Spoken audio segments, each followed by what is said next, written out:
Every journalist dreams of stumbling onto the perfect story, but for Charlie McKenzie, the perfect story comes with a body count, and his name might be next on the list. Greetings, ghouls, and welcome to another dive into horror television. Tonight we're exploring Deadline from Tales from the Crypt. We open to Charlie, dozing off after drinking himself to death at his favorite bar. The friendly bartender tells him to go home and freshen up, or have a nice cup of coffee or something. Charlie says he still has time for one more. He's a feisty drunk that doesn't know when to stop. He decides to buy a pretty lady a drink and goes over to investigate.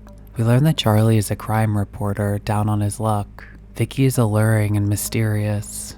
Charlie thinks there's something special about her. They go for a walk, and she goes home with him. The next morning, she's got to tell Charlie that she doesn't like getting tied down. She likes the thrill of meeting new guys. Charlie takes the news well. He tries to get a job at a newspaper, but the boss knows he's a drunk and is skeptical. Charlie convinces him to give him one chance. If he can bring in a juicy murder story, he'll have a job. So Charlie goes to get another loan from a woman named Mildred. He promises that he's swearing off booze until he completes his story for the paper. That night he goes to the bar and orders coffee. He has some fun with Vicki too. Charlie wants to buy Vicki some earrings with his cash advance, which he lies about, saying it's from the newspaper, but it's actually the loan from Mildred. Vicki wants things to be casual, and I don't think Charlie knows what that means. So Charlie starts looking for a story and calls everyone he can think of, but finds no new leads. His boss remains hopeful. That night at the bar, he's complaining to the bartender about his failures. He asks for a drink, but the bartender tells him to go up the street to a diner instead. As a friend, he wants the best for Charlie and refuses to serve him any alcohol.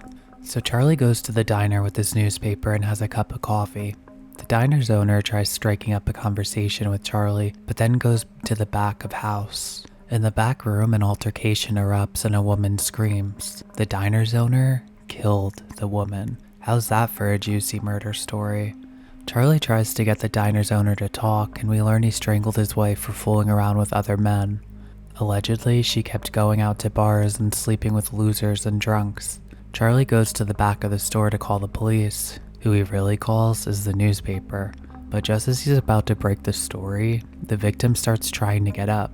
She's still alive. Not only that, but it's Vicki, the lady he's been seeing. Charlie makes a wicked choice and decides to choke her until she passes out. He calls in his story to the newspaper, blaming her husband for the murder. Apparently that didn't go over well. In the next scene, we see Charlie in a straitjacket. He's in a lot of trouble. The murder Charlie overhears becomes his lifeline. Instead of calling for help, instead of acting as a witness, he becomes a vulture circling fresh meat, seeing tragedy as currency. It's what he's always been trained to do. Find the story, get the scoop, survive another news cycle.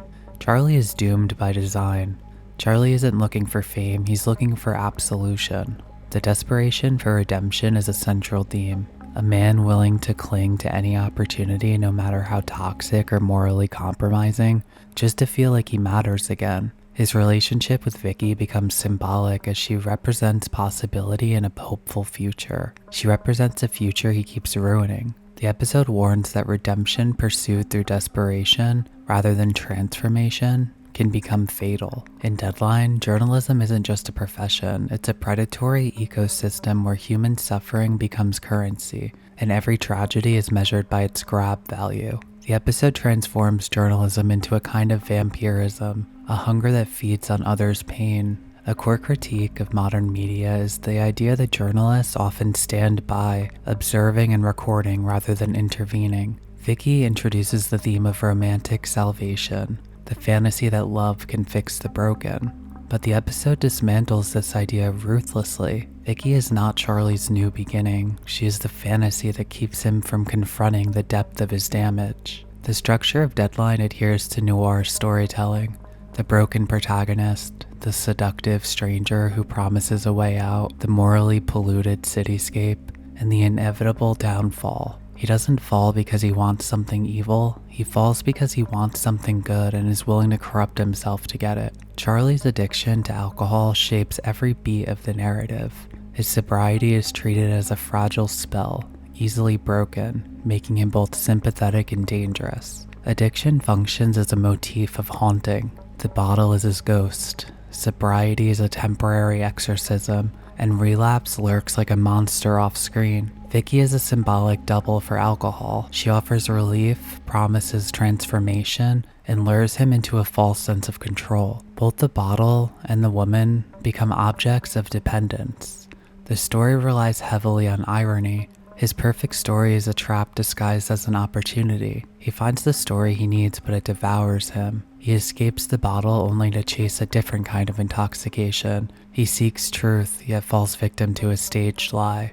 Vicki's death is not just a murder, it's a consequence of how human experiences are commodified under capitalism. Unemployed, addicted, and socially marginalized, he's forced to perform ethically compromising work to regain social and economic stability.